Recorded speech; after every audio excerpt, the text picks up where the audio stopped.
So today, we're diving into the story of a wellness guru whose incredible tale of surviving terminal cancer captivated millions. She built a whole empire based on hope. The whole premise was just so powerful. Get this. She claimed she'd turned her back on conventional medicine, healing herself with nothing but clean eating, a positive mindset, and a holistic lifestyle. It was the ultimate story of mind over matter. Except, here's the thing. She never actually had cancer. Not at all. And the unraveling of that one single lie, well, it brought her whole world crashing down in one of the most unbelievable influencer scandals we've ever seen. Okay, let's get into it. How exactly did Belle Gibson pull this off? How did she create this persona that became a global symbol of hope? This quote right here really hits the nail on the head. This is the absolute key to understanding her appeal. Her followers weren't just buying recipes or downloading an app, They were buying into a belief system. They were buying the idea that they, too, could beat impossible odds. What's wild here is just how fast this all happened. In just 2 years, she goes from being a pretty unknown blogger to this huge mainstream brand. And getting featured by Apple, that was the game changer. That gave her a stamp of legitimacy that was almost unheard of in the wellness world. She was so careful about crafting this online character. She was a young single mom, and she seemed to share every single up and down of her journey. It was a performance, really, of vulnerability and authenticity. And it worked.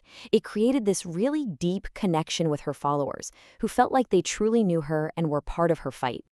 So she's built this perfect narrative. But as we all know, a lie that big can only hold up for so long before people start asking questions. And they did. And just look at this comparison. The difference between the story and the truth is just staggering. It wasn't just one lie about one illness. No. She claimed she cured terminal cancers in her brain, liver, spleen, kidneys, and uterus, all at the same time. On top of that, she promised huge donations to charity to make herself look like a saint. But the charities themselves, they barely saw a dime. And this is where it all started to unravel. As she got more famous, the scrutiny got more intense. A couple of investigative journalists in Australia started making calls, digging into her past, and they quickly realized that none of it was adding up. The evidence they found was just undeniable. There were no medical records because there was no medical history. The cancer centers she name-dropped had never even heard of her. And the charities, they confirmed. They'd been tricked, just like everyone else. Her story just fell apart under the most basic fact-checking. So with all these facts coming out, you can probably guess what happened next. We're at the climax of the story, the moment the lie got too big to hide and the whole thing came to a screeching halt. After weeks of pressure and being exposed, she sat down for a magazine interview and finally admitted it. And the simplicity of those 4 words, "None of it's true," was just devastating for the thousands and thousands of people who had put their faith in her. The backlash was immediate, and it was brutal. Her publisher literally pulped her cookbooks. Apple yanked her app from the store. All the corporate partners who had helped make her famous cut ties overnight. And her community, the people who had supported her, they felt completely betrayed and angry. Now, this wasn't just a social media scandal. Oh no, this had serious legal blowback. An Australian court fined her $410,000 for deceiving the public. It wasn't for the act of lying about being sick, but for making money off those lies. This is the specific legal charge they got her on. It's basically a law that says you can't make false claims to sell your products. And in her case, the product was her story, her app, her book, the whole shebang. And what's really interesting? She never even showed up to court to defend herself. So this all begs the biggest question of all, right?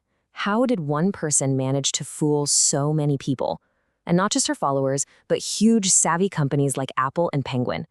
Why did everyone want to believe her so badly? This slide basically breaks down her playbook. It was a masterclass in social media manipulation. First, she built this really relatable persona. Then she told this powerful, emotional story that tapped into our deepest fears. Next, she offered a simple, easy solution. And finally, she weaponized our own hope against us. People didn't just believe her, they needed to believe her. And that really gets to the bigger picture here. Her lies worked so well because they were in the perfect environment to grow. Social media, especially the wellness world, often values a good story, an emotional narrative, way more than it values scientific fact. A story that makes you feel something will always travel faster than a boring, evidence-based report. She was a product of that system. And the impact of this whole scandal is definitely still being felt. Her story is now a case study in ethics classes, a cautionary tale about the dangers of online influence. But did real damage to credible people in the wellness space. And it was a harsh reminder that, for some people, even something as pure as hope is just another thing to be sold. And that really is the final question her story leaves us with. In a world where personal stories and emotional connections are everything online, Belle Gibson proved that the feeling of truth can sometimes be more powerful than the truth itself. And that's a challenge we all have to think about every single time we scroll.